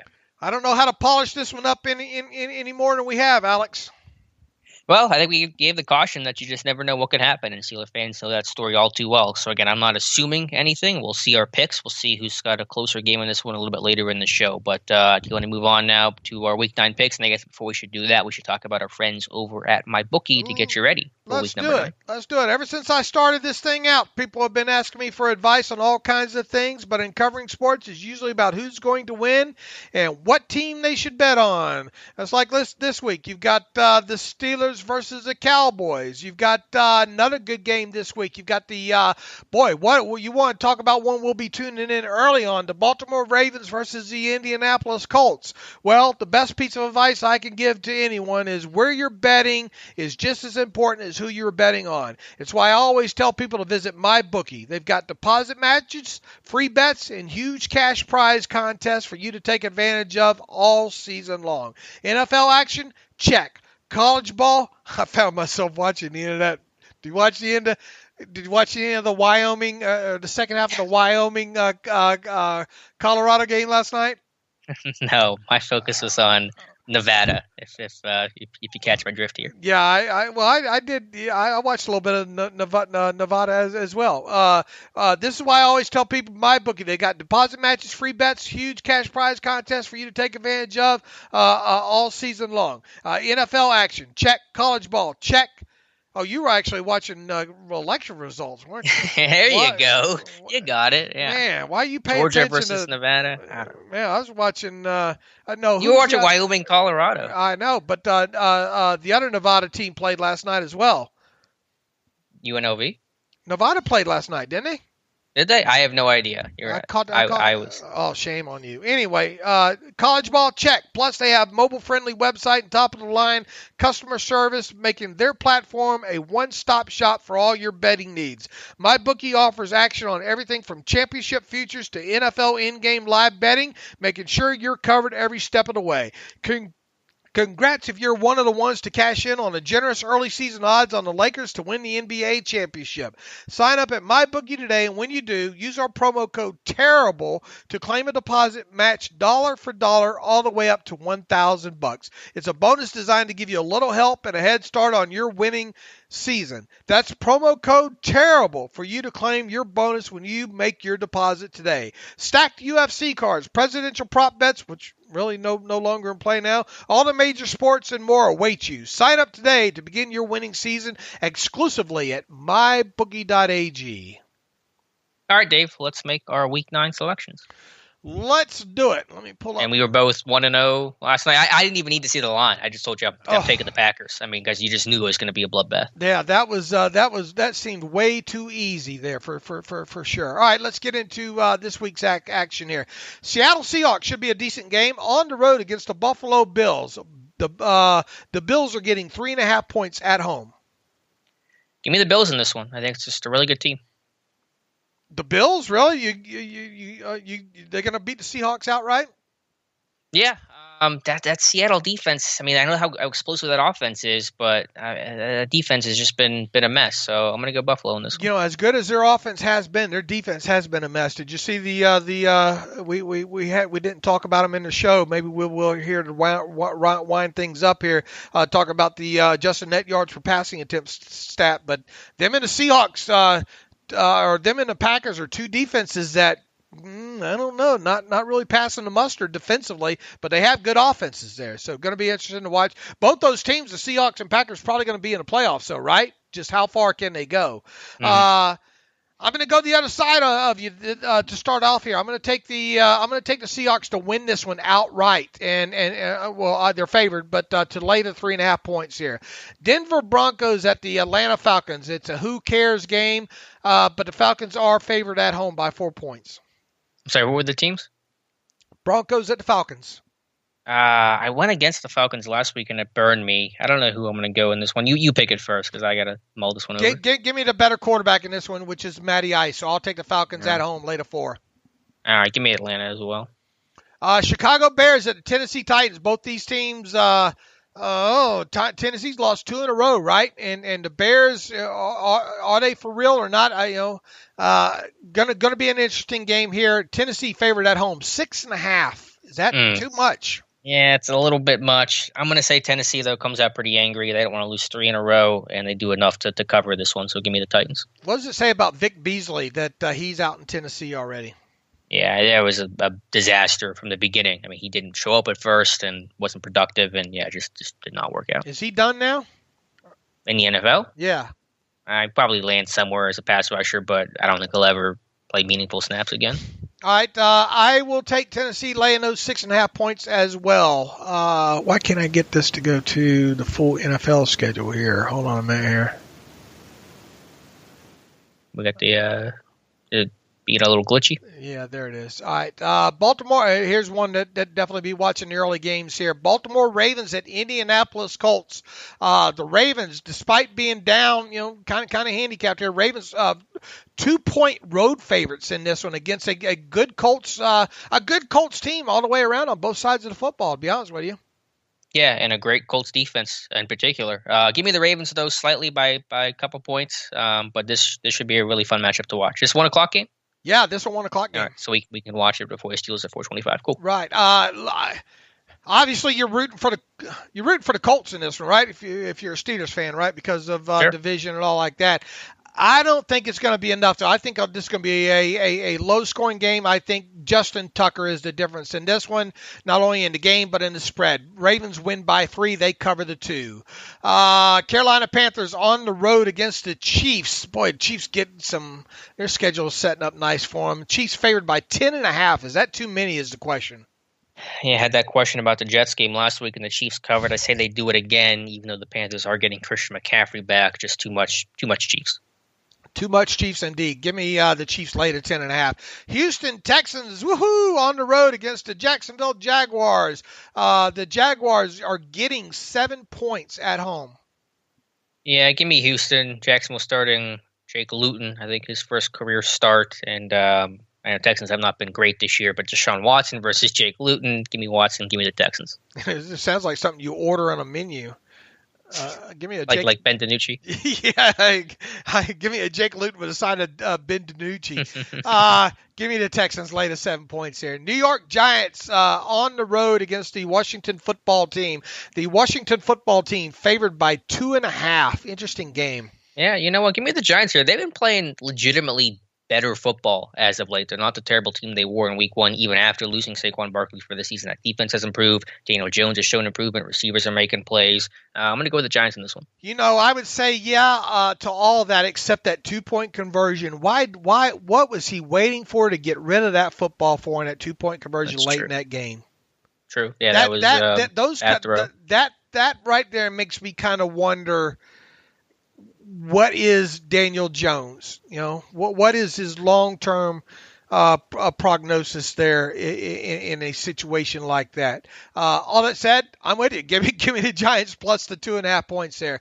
The Las Vegas Raiders versus the Los Angeles Chargers here. It's a pick'em game.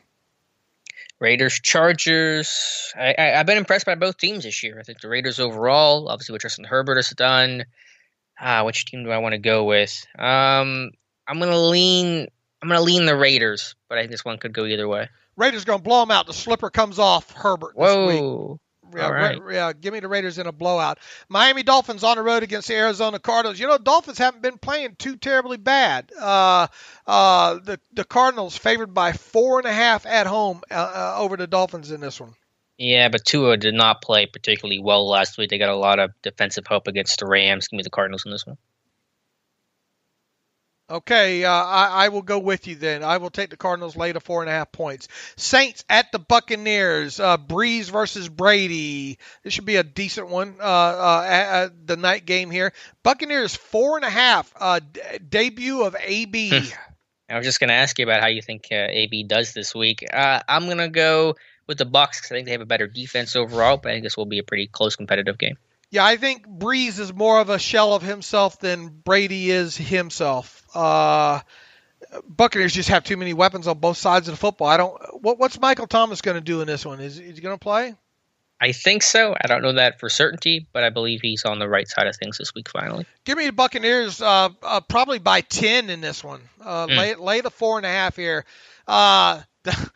Who would have thought that this one would have become a yawner? Patriots at the Jets. Jets favored by 7.5 at home. The Patriots really, some people wonder if they're mailing it in now. The Jets are favored by 7.5? I mean, they're getting 7.5. Oh, they're getting, okay. I was going to say, I know the Patriots are playing bad this year, but my goodness. Would the Jets cover be a stretch? I don't know.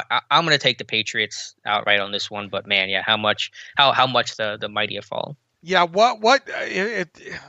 I'll give the Patriots one more week of my trust in games like this. Give me the Patriots on the road to lay the 7.5. The Patriots signed Dante Moncrief to the practice squad this past week, and they were in play to put in a waiver claim for the 49ers wide receiver that was just picked up. Pettis, was it? Oh yeah, Dante Pettis got claimed. Yeah, right. And how far we have come, where Pettis is already out in San Francisco, right? Wow. Mm-hmm. Things happen fast. And they didn't have a lot of receivers this week available to them, so maybe they're regretting that. But I started Trent Taylor in fantasy, and that was a bad idea. Ooh. 20-team league, in my defense, but okay. Bad idea. All right, here we are. Pittsburgh Steelers on the road against the Dallas Cowboys. Right now, this is 14.5. Steelers are favored in this one. I get queasy about these games because everyone says it's going to be a blowout. Steelers are going to win big, and we've seen this story before. It doesn't always work out that way, but it's just hard to come up with a reason why this one could be close as long as the Steelers don't beat themselves. I do have the Steelers covering, winning this one 30-14, but I think it'll be a close game at halftime. I have the Steelers up only 14-7 at the break. All right, so you have them covering with 30 points. Yes, 30-14. Right. I have them not covering with 30 points. I have them 30-17 in this one. The Steelers, I have it a lot different here. I have them actually getting out to a nice lead, not really doing much in the second half offensively, maybe a late turnover of some sorts late, and some sort of a garbage backdoor. Look, the 1-9 scares the living hell out of me against the spread in this one. So there is no reasonable reason for me to think that the Steelers are going to cover this 14.5 here. So I have them almost covering it. I have it 30-17. Obviously, kind of a big enough win, but not covering here. So I was going to ask you how this defense gives up 17 to the Cowboys, but you think it's just the second half coasting kind of deal? Yeah, I think somewhere in there maybe they get some sort of I don't know, special teams short field touchdown, something that has us talking on Monday morning about. They get a field goal in there, maybe as a result of a pass interference or something, gives them good field position there, and then a late touchdown because of late touchdown, garbage touchdown type situation there. Nothing that by the end of this thing should be concerning for a Steelers fan, other than they didn't cover the spread. Gotcha. Yeah, it'd be concerning for Steeler fans who are playing on MyBookie, but fair point. All right, I can respect that. Yeah, look, I mean, nothing would do the heart fonder than throwing up a 50 burger in here and getting a lot of reserves in this game, right? Yeah, it'd be great because of these last couple games have been so physical. This is the third straight game on the road. If you could, take Ben out in the fourth quarter, like the Browns game, take Hayward out, let some of those young guys, Carlos Davis and others, play. I would love to see that, obviously. Cowboy soup for the soul. I like that. This game means a lot to me, sort of, because every Cowboys Steelers game does, because really it's kind of where my roots are based on being a Steelers fan. It kind of goes back to, I think, 1972, if you will, the Steelers game against the Cowboys. My dad was my dad was a Cowboys / Dolphins fan. Obviously, state of Florida, being a Dolphins fan there. He sort of kind of gravitated to being a Cowboys fan because of Roger Staubach and Staubach being in the Navy. That's sort of how my dad wasn't a diehard NFL fan by any stretch of imagination, but he did root for. He had two favorite teams, if you will, the Dolphins and the Cowboys. So him being a Cowboys fan, being evidently that game was on at the time, being a 4-year little butthole, if you will, it was. Can you imagine that? Me as a butthole at 4. Is that shocking? I'm not going to answer any of those questions. I'm going to plead the fifth. Wanting to root against the old man and kind of be that little kid, and evidently it drove him crazy that game. It was a close game. The Steelers, I think, actually led that game. At one point, you could actually find the highlights of that on the great YouTube machine. There, I obviously was too young to remember specifics about that game, other than really rooting against. But anyway, from that point forward, it had to be black and gold, Steelers everything for me. I instantly became a huge Steelers fan. Pirates fan. I had the birthday cakes. Everything had to be Pittsburgh at that point forward there. So obviously growing up a kid in the 70s too, to beat the Cowboys in the Super Bowls growing up was just euphoria for me. Going to school, growing up in Florida, where it was Cowboys or Dolphins fans for the most part. So grew up, kind of that was the starting point, if you will. So always had Steelers Cowboys games always seemed to mean more to me than anything else, if you will. So I will be rooting for them to sweep the leg early in this one. No, that's a great origin story of your Steelers fandom. By the way, according to Jory Epstein on Twitter, Mike McCarthy not ready to publicly announce whether Cowboys will go with Cooper Rush or Garrett Gilbert at quarterback. Says reps not distributed equally and will not alternate in game. Stay tuned. So still do not know if it's Rush or Gilbert at quarterback. All right, we might not know until closer to kickoff there on as far as that goes there. All right, shall we get to what few emails we have here? Yeah, let's do it. All right, we've got Aiden Frank, it looks like. First-time writer. All right, first-time writer here. My name is Aiden Frank. I'm 21 years old from Fort Worth. I've been following you guys on Twitter for a few seasons now, and this is my first year listening to the podcast. I was just surprised by my uncle, who's the reason I'm a Steelers fan, him being from Pittsburgh, with tickets to Sunday's game at Jerry World. Good for you, Aiden. This will be my second Steelers game to attend in person, the first being a 2012 Steelers-Cowboys game in Dallas, and I could not be more excited. I was so young then to really remember the game, and I did not follow the team like I do now, so this really feels like my first Steelers game. The work that you guys do weekly basis is unbelievable, and because of that, I'm much more excited about for this game. Hopefully we come out hot Sunday and don't play down to the competition, or else I will never hear the end of it from all my best friends who are Cowboys fans. Keep up the amazing work, guys. Good for you, Aiden. I don't know where you're sitting there, but obviously when you go to a game, it's just a lot different perspective than it is now. Obviously now with all the replays being shown, and I guess it's like having the best of both worlds of seeing all 22 and having the replay right there on top of it there. But focus in on those route combinations, dude. Treat it like you're watching the all 22 live, and try to take your eye off the football, if you will. Yeah, have a lot of fun. Really glad you could go. And yeah, Jerry World kind of be one sight to see in person, that big video screen and all that. So that should be a lot of fun. Kind of like porn, right? Porn for the football fan. Not that you watch porn, but let's get to our next email.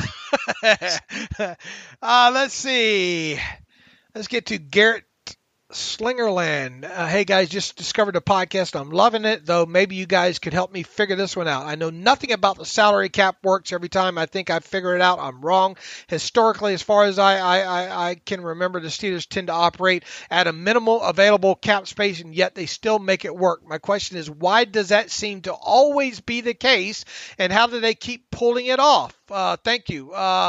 Garrett, the cap, look, when you have good players and retain a lot of the talent with high-end contracts, and you have a franchise quarterback that the Steelers do, you always try to spend up until the cap. And the way the Steelers try to structure contracts and then restructure contracts year in, year out to enable themselves to spend more cash versus cap dollars.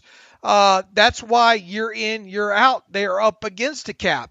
They pay their good players. And on top of it, they are not afraid to kind of take those players and mortgage them their contracts to future years a little bit, if you will, to enable them to sign other players so they can field the most competitive team possible there. A lot of teams, look, the cash and the cap are two different things here. The cash, teams have to spend around 90% of the allotted cap dollars for a 4-year span. I think they just changed that maybe to a 2. I got to dig deeper into some of that. But for a while there, it was a 4-year plan that teams had to spend up to almost 90% of the cap in cash, so that you satisfy the Players Association, because the whole reason for the cap is so that players can get how much teams can spend in cash.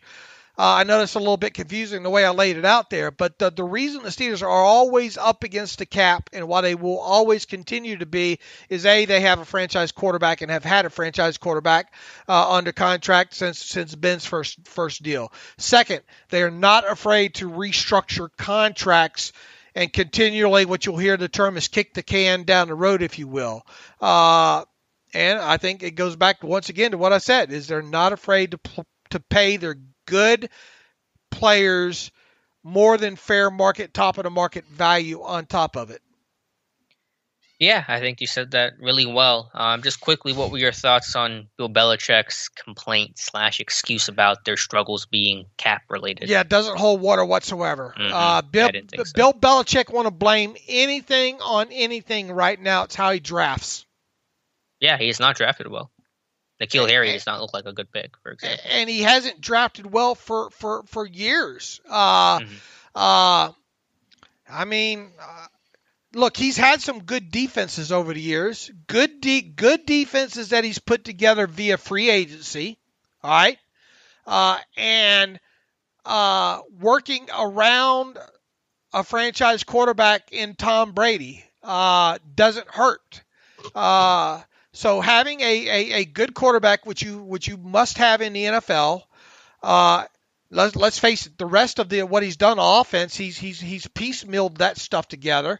Look at all the wide receivers that have come and go. Gronk was a boom for him for several years, obviously.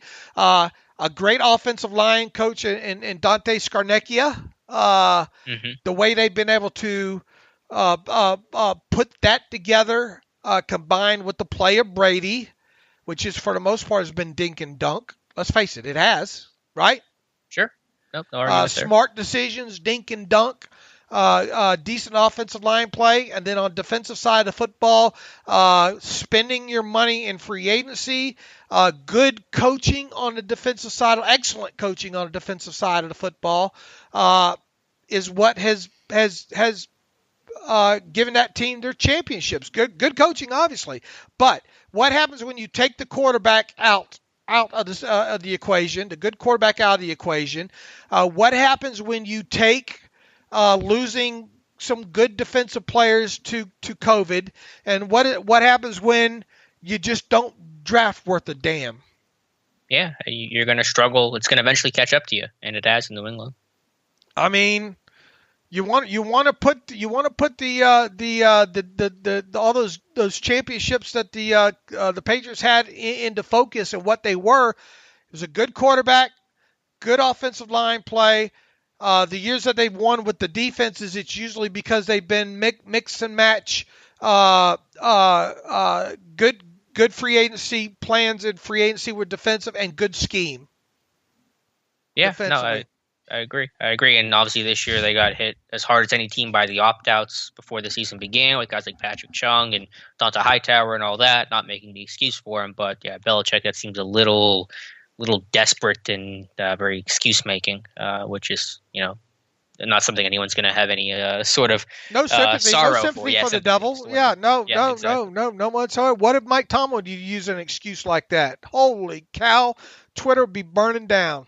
Right. And that's why I respect Tomlin a lot, because he just does not make excuses. You got Harbaugh complaining about the refs, Belichick complaining about the cap and blah, blah, blah. And Tomlin, is just never someone that's going to deflect that kind of criticism or deflect the reason as something other than himself. If anything, this is going to give Belichick a reason to hang around a couple more years now, because now I think the pundits are going to come at him and already have. Can he win without Brady, right? Right. That's the current narrative. I mean, right or wrong, that is a talking point now. And Brady's trying to end it all this year by winning it all without Belichick. So right. Anyway, that's. Look, I mean, Belichick's a great coach. I mean, there are certain levels where it's chess and checkers, right? Without a doubt. Absolutely. Yeah, sure. Nobody knows the intricacies, and nobody's probably still a better defensive coach in the league than Bill Belichick. End of story. Mm-hmm. Sure. But if you don't have that talent to work with there, all right. So why? This is in my. You got me fired up here now. I didn't mean to. People want to say, okay, well, what is Randy Fichtner and Keith Butler? I think we've laid this out perfectly over the years when it comes to beyond Mike Tomlin and Kevin Colbert when it comes to Pittsburgh there. Look, you've got all this first round talent on the defensive side of the ball right now. You damn right the damn defense ought to be playing well. How much but on the flip side, sometimes I think defensive coordinators get too much credit, and sometimes I think they don't get enough credit. All right. You work with the talent that you have. I think in today's NFL, I think coordinators get too much credit, and I think they get too much blame, period. In today's NFL, it's all about talent. Now, the coaching, obviously, to some degree there, without a doubt. Are the Steelers coordinators average at best? Yeah, you're not going to get an argument out of me when it comes to that. But there are some instances too where they have to work with what they're given and utilize that talent and put their egos down. And I think the Steelers coordinators do an excellent job of that. Yeah, as I said the other day, and as I said earlier on this show, I think that the best thing to say about Randy Fichtner is that he doesn't have an ego. He doesn't care where the ideas come from or who does what or who gets the credit for it nationally. He just wants to win, wants to see this team succeed, and not every coach has that mindset. So you got to appreciate that. Look, if the Steelers go to the Super Bowl and win it all this year, should Keith Butler and Randy Fichtner get should they get into talk about being head coaches or anything? No. Right? I wonder if any of his assistants do, though. Canada, is he going to get an OC job somewhere? Carl Dunbar, I think, should be a DC somewhere. I think he's got the resume to have that opportunity. But, not Keith or Randy.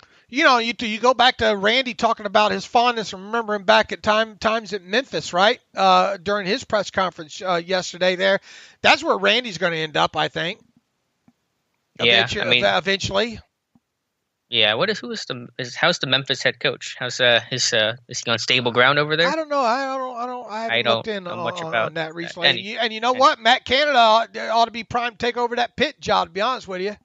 Yeah, I could see Canada as early as next year potentially start getting some looks. So that could be someone that you lose, but we'll see. And how great would that be for him to go in on the heels of Nard? Look, they're going to have to make people are going to come because of what have you done for me lately and what's hot and all like that. People are going to come calling real quick on Matt Canada if the Steelers do something this year, just from the sheer aspect of he's next, Right, and just everyone wants an offensive guy. Everyone clamors for the offensive-minded guru, so to speak. Right. So Canada might not be around too terribly long. If things go well for the Steelers this year, either he goes back into the college ranks as a head coach and gets a very lucrative deal that way, or offensive coordinator job somewhere else.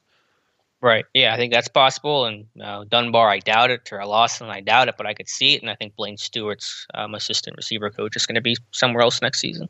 All right. I don't know how I went down that rabbit hole, but I did. Back up I come. Lenny Barsikowski. David Knox, a couple things. I was a little disappointed on the start of the Monday's podcast. I was all pumped up to hear you guys take on the big win against the Ravens, and you guys both rambled on for 27 minutes talking about a backup linebacker we signed. I thought you guys should have led off with the game. Sorry. What do you think about that? Well, he didn't sign. They traded for him, and that was, I think, a pretty big story. I mean, I just wanted to start with the most immediate news of the day, which, because the Williamson trade happened Sunday night, it just kind of topped things off. And maybe we should have started the conversation on the Ravens game a little bit earlier, but we kind of we're a snowball. We got to get rolling downhill first. That's kind of how I look at it sometimes. And in our pre-podcast production meeting, I think we wondered what we should start off with, right? Didn't we? Yeah, we had a discussion. Should we start with the Ravens game or start with the trade? We decided the trade. Maybe we should have moved through it a little bit quicker, but we can, I think it was the number one question I was getting on Twitter was Williamson, what's his role? Right. What do you think? And so that was kind of why we started with the Williamson trade. Yeah, now look, I mean those pre-podcast production meetings last hours. Yeah, just through the night. Burning the midnight oil. All right, Lenny's got a question for us here. My question, I know there's no such thing as a trap game, Dave. However, I wonder what Tomlin's record is against a backup starting. It seems a couple years ago we lost to the Ravens backup, and I think there's more. Love the show. Thanks, Lenny from Cleveland. Lenny, I think we already hit on that a little bit. The Ryan Mallett game for one. Seems like the Matt Castle game was a backup starting, right? I'm trying to remember back, and definitely the Brady Quinn one. I don't know what I'll have to pull up his numbers against the backup starting core. The biggest thing to look at here, I think, is the when it comes to the old letdown game angle. I think it's best to look at it at the double-digit angle, and he's 5-4 that way. So 5 on the road, 5-4. You can pull out stats to fit a narrative here, however you want. Steelers coming off of a road win, a big road win against Baltimore. How are they that way? Whatever fits your narrative, you can come up with here. I think the only way the Steelers kind of silence that is by covering on the road here. Yeah, I mean, I just care about winning. I'm not worried. I'm not worried about it.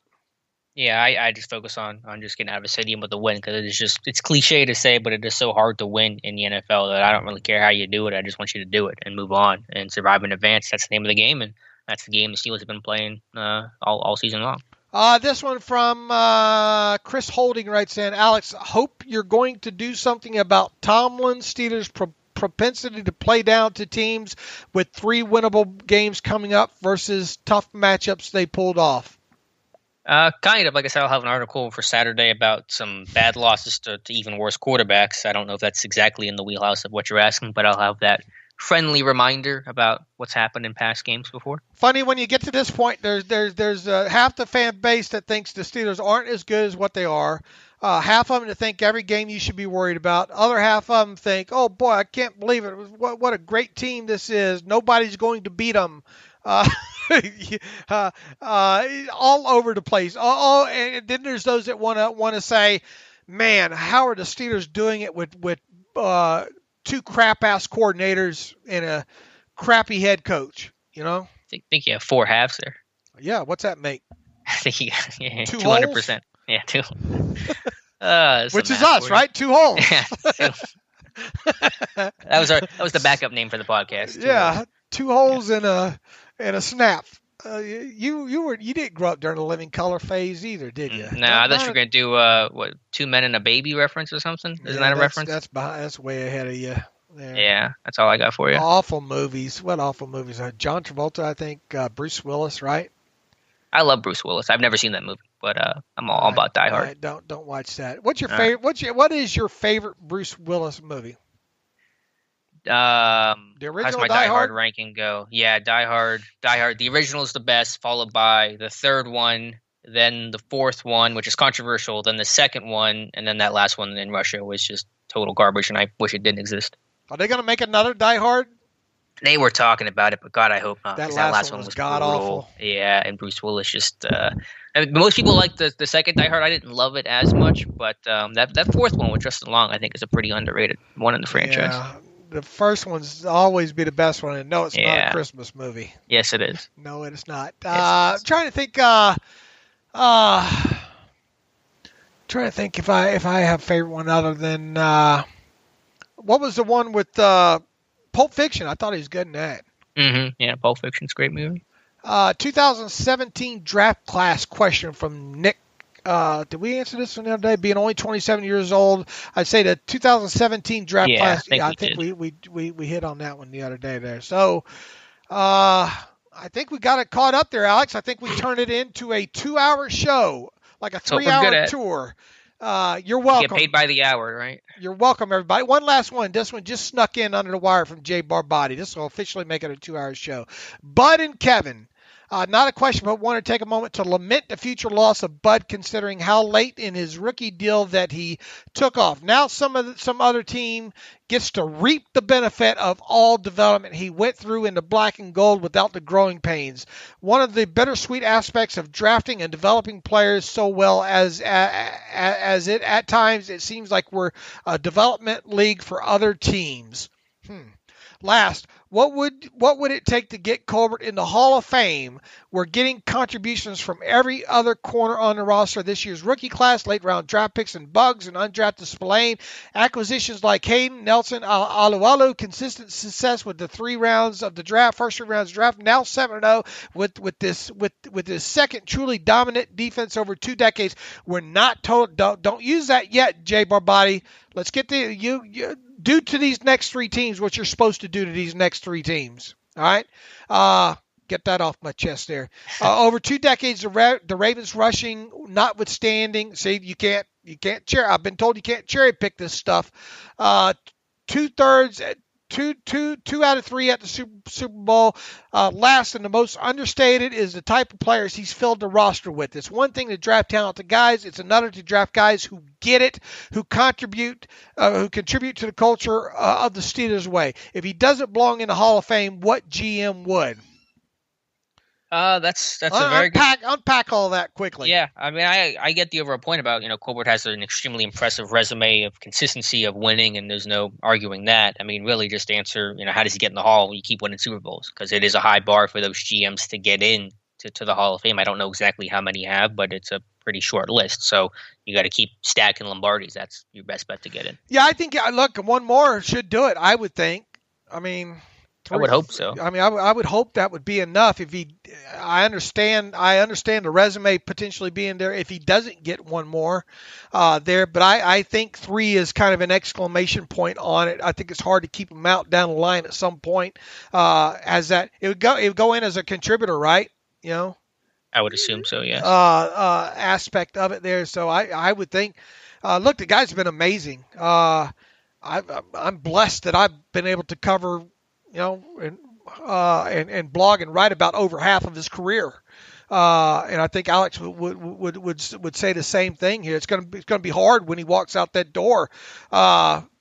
From a fan and a blogger and every aspect of it here, the whole developing people and letting them go and other teams reaping the benefit there. Let's throw a little bit of cold water on that.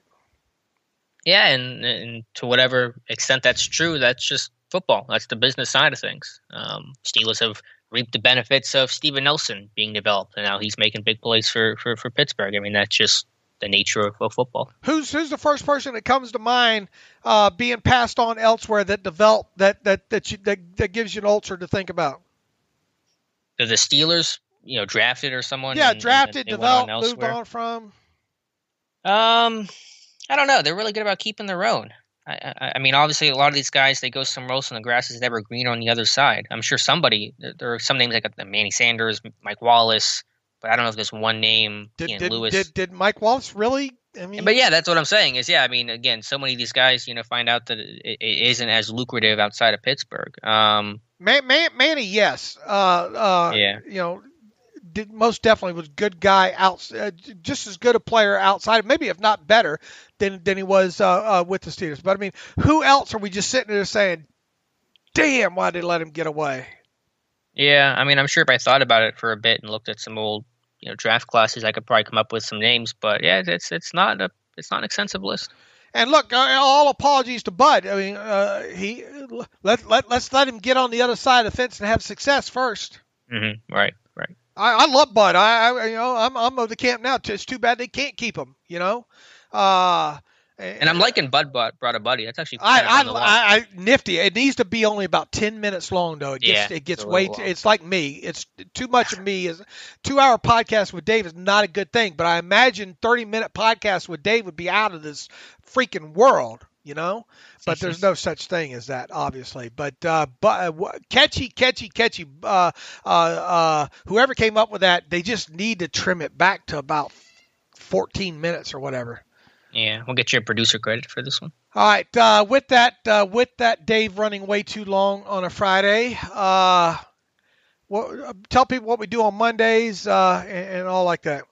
Yeah, we'll be back obviously for Monday's podcast to recap the Cowboys game, and on Monday evening we'll have our Steelers Depot live stream over on my YouTube channel from 7 to 8 p.m. Eastern Time. Just search my name, Alex Kozora, and you can find the channel. And the channel just yesterday hit 1 million lifetime views. So thank you so much for the support. Congratulations, good job. Very much appreciated. So thank you. All right, do all of you listen to 2-hour shows in one sitting? How do you do this? Are we too long? Is the show too long? During the season? Are these 2-hour shows too long? That's the question. Flood the email, theterriblepodcast@gmail.com. What do you like about the show? What do you hate about the show? Email the show, theterrible. I want a lot of emails this weekend here. Theterriblepodcast@gmail.com. Let me know where you're from as well, too, when you write these things. I always like seeing that, passing it along to Alex. Theterriblepodcast@gmail.com. If you like what we do, if you like these 2-hour shows, go to Steelers Depot, hit the donate button up right navigational bar. It takes you to PayPal. You can make a secure donation that way. Also, if you want an ad-free version, record week for Alex and I again this week for the podcast and the site. Thank you. Go to SteelersDepot.com if you want an ad-free version of the site. Hit that for $25 for 1 calendar year. You can have an ad-free version of SteelersDepot.com. I don't know what more to add. We love you guys. We appreciate you listening. Appreciate you going to the website. Appreciate you following us on Twitter @Steelers Depot. Follow Alex on Twitter @Alex_Kozora. Follow the show @Terrible Podcast. Once again, email the show, theterriblepodcast@gmail.com. And as always, thanks for listening to the Terrible Podcast with Dave and Alex.